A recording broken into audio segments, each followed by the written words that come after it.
বোন এসছে, কোথা থেকে এসছে আমি বোনের মুখ থেকে শুনে নেব। তবে আমি যেটা বলতে চাইছি, এক বোন ব্রোঞ্জের 4 পিস চুড়ি আমাদের কাছে নিয়ে এসেছিলো। 4 পিস যে ব্রোঞ্জের চুড়িগুলো, এগুলো না, কিন্তু এগুলো তো ব্রোঞ্জের উপরে একদম 22 ক্যারেট পাত বসানো থাকে, কিন্তু আগেকার দিনে যে ব্রোঞ্জের চুড়িগুলো থাকে সেই ব্রোঞ্জের চুড়ি আমাদের কাছে নিয়ে এসছে।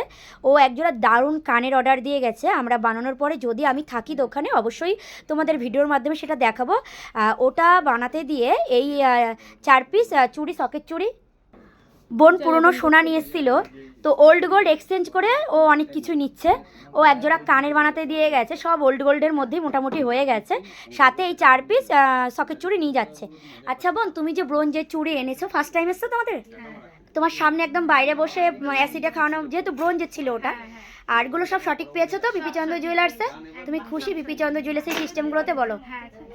অর্ডার দিয়ে গেছে জোড়া কানের তো? আর এই 4 পিস সকেট চুড়ি তুমি নিয়ে যাচ্ছ, সত্যি খুশি তো? নাকি আমি ভিডিও করছি বলে আমি শিখিয়ে দিইনি তো তোমাকে? তো দেখো, বোন কিন্তু ব্রোঞ্জের সকেট চুড়ি নিয়ে এসেছিলো, যেটা অ্যাসিডে খাওয়াতে লাগে। তো ওই সকেট চুড়ি অ্যাসিডে করার পরে বোন কিন্তু একজোড়া কানের, অনেক কিছু, অনেক আরও কিছু দিয়ে, কানের দিয়ে, এই দিয়ে অনেক কিছু নিয়ে যাচ্ছে।